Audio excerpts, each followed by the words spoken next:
بسم الله الرحمن الرحيم asalaamaaleykum mbokk yi ñu ngi leen di nuyu di leen ziare gannaaw bi leen nuyoo di leen jaajëfal leen fàtte ngeen abonné ci chaîne bi tey partage vidéo yu baax a baax tey di leen di bëggoon a jàngal nan ngeen di def ba ku leen di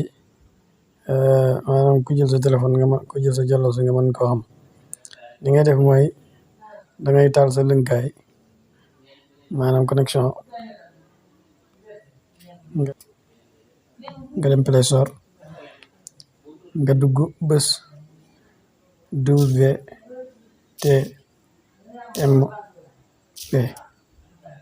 mooy how touch my phone mu ñëwee nga installé ko moo nekk ni ci kaw neex naa installé tuuti moo la naa ko mayàlla étoile sax ndax jëfikaay bu baax la léegi bu ñëwee nga def ouvrir léegi par exemple fii mu ngi lay leeral ne la maanaam boo ci duggee moom nii la lay bindal par exemple boo demee application bi bés bouton bii mu la wax après da nga koy fermer dangay fermer sa application bi dangay fermer jëfikaay bi bloqué dispositif bi yéen ko jàngale par exemple fii daf lay wax ne utilisateur bi maanaam bu fekkee dafa débloqué dispositif bi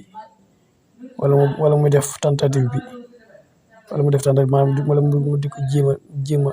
jéem a débloqué maanaam jëfikaay bi day tàmbali di jël ay photo ci moom yu mel noonu xeet yooyu par exemple nga demaat ci beneen bi mu lay te moom léeg-léeg day defaale ay enregistrement de rapport la ay rapport waaw nga xamante ne bépp rapport boo xam ne maam mën na ko sauvegarder rek mën na ko denc da koy dencaale fii ci boppam par exemple fii bu fekkee tey jii waa ji daa ñëw di tante di jéem a tijji sa code bi da koy fotowaale nopp boole si dala joxale rapport bi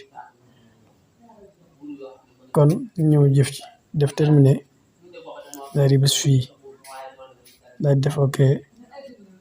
daal di def autorisé daal di def ok daal di dem fii accès aux données bii mu la yóbbu nga xaar tuuti léegi bu ñëwee nga wër application bi ba gis ko mu nekk nii ci suuf nga defal ko autoriser l'accès aux données d'utilisation ñu ñëwaat ci jëfikaay bi li ngay jëkk a def nag mooy dem paramètre nga wàcc ba ci surveillance des tentatives de déverrouillage des infrastructures bu ko defee nga activer daal def activer setup def ok parce que bii daf lay may kuy tànte sa mot de passe bi moom tamit mu mën a jël ay photom xam kii kan la ak maanaam mu mën a jël kanamam bu fekkoon na mu tiimale ko ci kanamam léegi nga def retour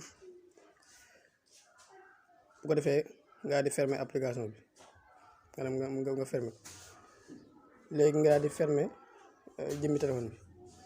bi nga taal ko daal di jéem a tànte ba xam ndax loolu moo wax dëgg lam déet parce que protection bi maanaam tàkk na protection bi nga xam si moom la defoon fii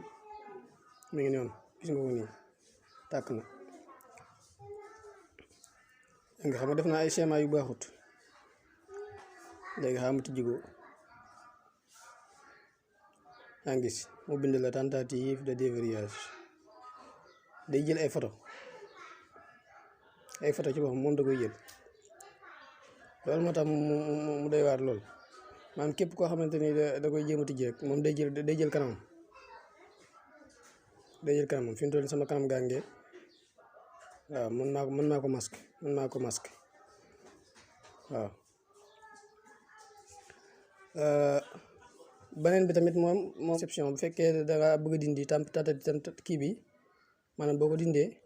da ngay def seulement surveillance tentative de déverrouillage réussi kese. waaw